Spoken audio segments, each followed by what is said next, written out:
Hello again, and I'm finally here, well, back on this channel. Well, now getting to the point that I've been very inactive on this channel for the past for the past month. Well, because I was been busy with other things other than this channel because, well, since I'm still at a filming hiatus because of the winter, but for some reason got a different weather change. No snow just yet, but I know there's going to be some coming up in January, but okay, so anyways, now I'm here for this review of the Jurassic World Dino Hybrid Owen Grady figure set. I'm calling it that. I'm not calling it Owen Alpha Velociraptor Blue or whatever the heck they call it on the Hasbro package. I'm calling it the Owen Grady figure set with, well, this Velociraptor Blue repaint or repack they have. Hey, at least this one stands up. And like I said before in my thoughts video of Jurassic World toys, as I mentioned that I wasn't going to be getting this figure, but I've actually already played around with it for a little while and actually still wanted the figure for a reason. And of course, the figure is actually okay. It kind of worries me with the Owen Grady figure at first because of the arms, but all in all, the figure is okay. And I'll be getting to more what I think that in a little. And here's the package. So obviously the same thing, except the one thing they did add it on was the hexagons that are colorful, and they changed the T-Rex.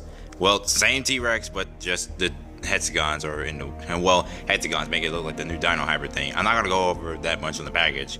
It's pretty much, well, the only thing that's new about the package is the Dino Hybrid logo here, and of course we got, well, the same red and blue scaling with the Indominus Rex and the Jurassic World logo, everything. The backside is the same as the other Jurassic World figures, and this one obviously has the coloration on the bottom with this one. Also has the, for some reason, kind of, I think, a better version of the figure. I don't know, but that's the same one. But the one we saw the first time looked a lot better by paint job wise, but we'll get to that. So we got instructions, obviously, more on that choking hazard stuff, I think. And the authentic Jurassic World logo, Universal logo, and Hasbro logos. And Hasbro will be losing its license, but we all be happy. And at the top, the description with hybrid dinosaurs on the loose, Owen Alpha and Velociraptor Blue charge in action. Well, that's kind of brief, but that's kind of sounds like what an animated series would be like. So now we're done with the package, let's get on to the figure.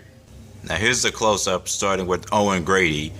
Now, I'm going to be starting with Owen because he's pretty much the basic figure that we all wanted to see, but he turned out to be a letdown by many Jurassic Park and Jurassic World fans that collected this stuff from Hasbro that are constantly screwing us over. But anyways, as I did try to look over this likeness, he does look okay.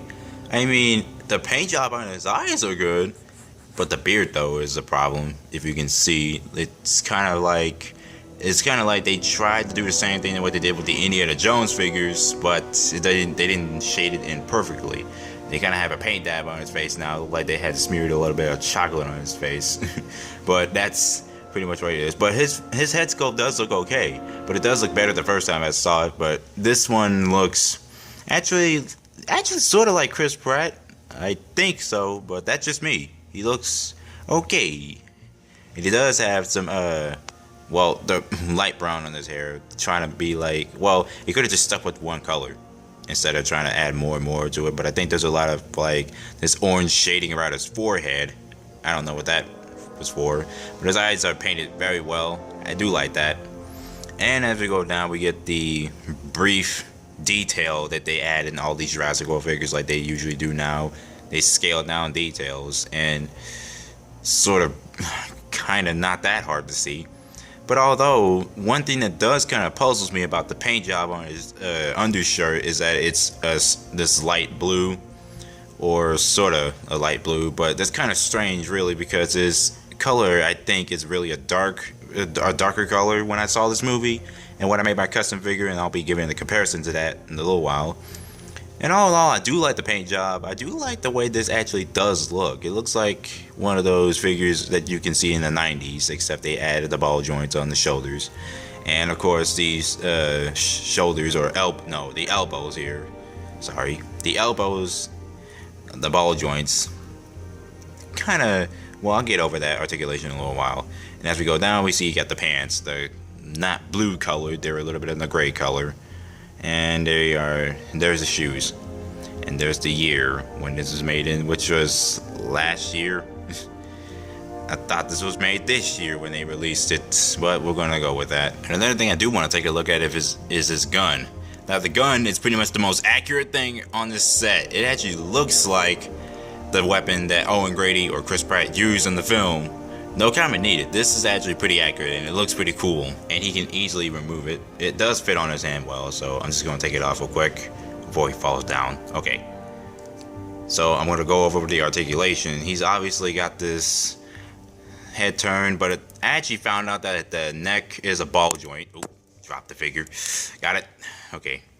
I actually found out that the neck was a ball joint, which is actually a good thing because I'm more fond with ball jointed necks better than just a standard head that turns. But this one you can do the whole ball joint thing. That's great.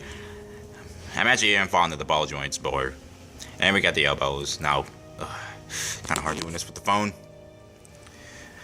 Now, the ball jointed elbows, I think they're ball jointed, but people have reported that they had theirs that broke off. Well, mainly if you're not cutting it off with a dang chainsaw, you'll be fine. I think so. You don't use a chainsaw to open your package. That's pretty much the cause of why the figure broke. Anyways, I don't really know about this much, but hey, at least the arms are intact. But when I do open this one up, it's a bit loose at this point. Well, kind of loose, but it's still intact. I was actually okay with the arms being that way, but sometimes, well, this one's the stiffest one, but it doesn't break off, and I'm actually glad when that happens. And the legs are obviously the obvious hinge that you can lift up and down. They go like that. You make the character sit down, or yeah, make him sit down. So now that I've reviewed the figure, let's go on to its motorcycle. Now, people have said that the motorcycle was a Indiana Jones, Mutt Williams motorcycle repack, but I'm not sure. This one looks a bit longer, or I don't know by scale wise, but if it was the Indiana Jones Mutt Williams bike, I'm actually glad we got this as a repack because I do love Indiana Jones, and Indiana Jones toys deserve to be, well, re-released again because those figures are great. To me, I really do like Indiana Jones figures from Hasbro. They worked on it so well. Anyways, the motorcycle does have a lot of good detail, so it's no dang wonder that it looks so detailed. They can't do new great detail nowadays, but they can just repaint one of the best motorcycles I've seen. And this does look good. If I had the Mutt Williams figure, I would have gave it a comparison, or just gave it the same feel. So nothing said about the motorcycle. It does have this little turn knob thing. You can set down to make the motorcycle balance, like, you know, to where it stands up. The paint job is obviously the same basic paint job. There is a little bit of the silver glossy things, and obviously enough, this looks good. And it can also ride out right over the place, but it's not like on a certain hinge like the little action features. So I'm going to put these guys aside here that I do like the motorcycle and the Owen Grady figure so far, and let's get to the one people that they have the biggest gripe about, which is the Velociraptor, the repack of the Basher and Biter and Velociraptor. Now, I don't have Basher and Biter Blue, but this is my first one. So, this is the little flashlight that it comes with for the action feature. There is the pattern you can see. I'm just going over that because we do not have time for that. Oh no, this would be cool to use in your films. Oh, look at that. That's awesome. Let's use this for like another Jurassic Park film in the future. Like, I will make an update about that. Anyways, let's go to Raptor Blue. Now, the likeness on Raptor Blue here as the Basher and Biter form, if the autofocus would work. This is how close I can get to the face right now. So, Raptor Blue here looks okay. Even though he has the jaw that doesn't look like he has an overbite. But his lower jaw, if you did the action feature, I'm just going to go over the action feature because all the action features are the same, but sorta. I can do this. There we go. That one look okay. When the mouth opens, it looks better. Hey, he got a paint job in it. That's good.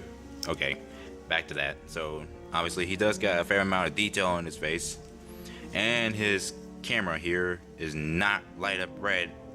So yeah, this is already an indication this is a repack, not the same. And then we get over, down, lower, with the detailing in the arms and the torso and everything with the Dino damage. that's just red with no painted in bones, which is kind of a gripe to me, because really, why would they just paint it on there red instead of having it like that? I know this is the same problem with the Jurassic Park 3 repacked figures, where they have just the red skin of blood and gore, rather than 2009 they coming back to the putting the bone back in.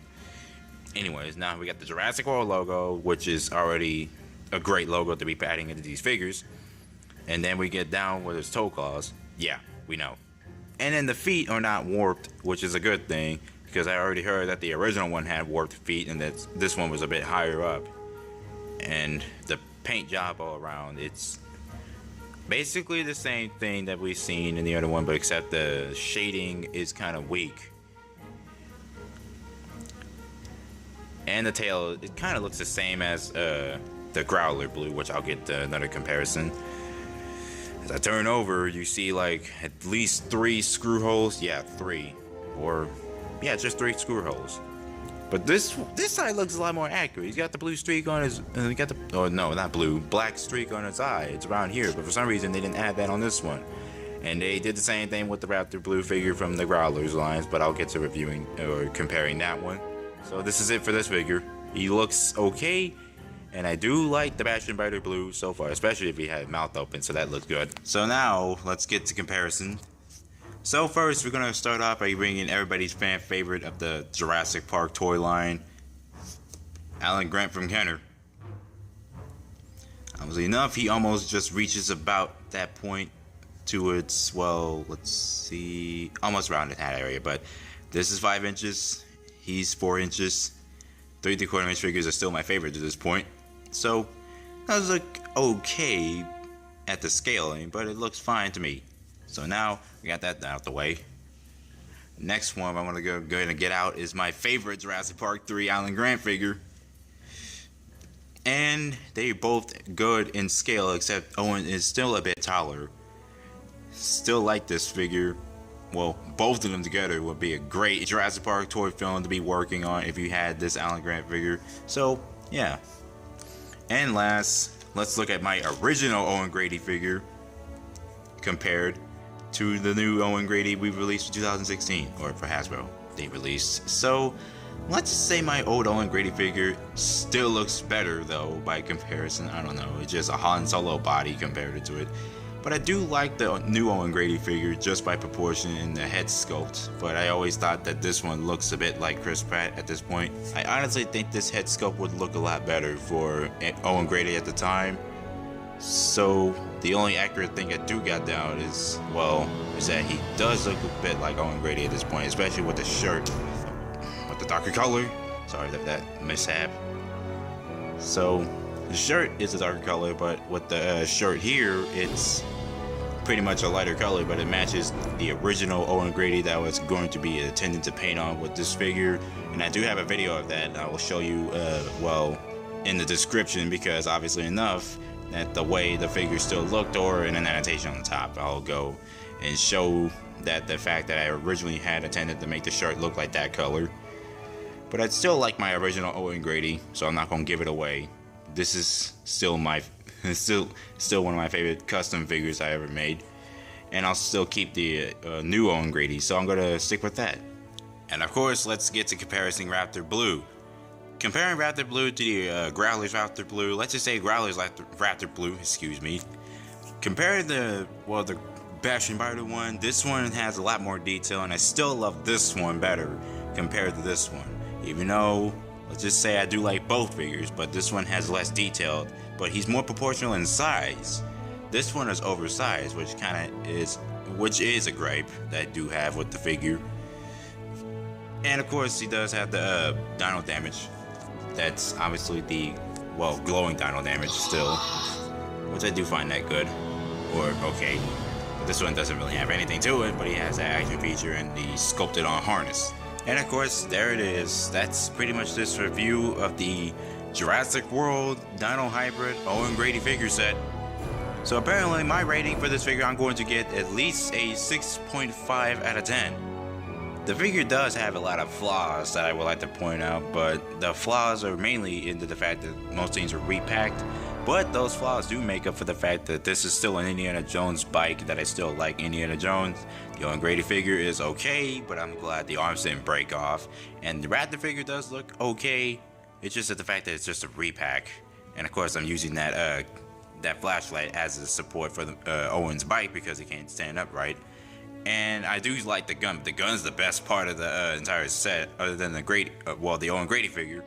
And that's pretty much it for this review. I hope you guys enjoyed this review, and I don't know if I'm going to be more active on this channel until around the spring season, because that's where the fun happens, or the fun begins again. So anyways, I hope you guys enjoyed this review, and I'll be seeing you guys later in the next video, if there ever will be in the next few months.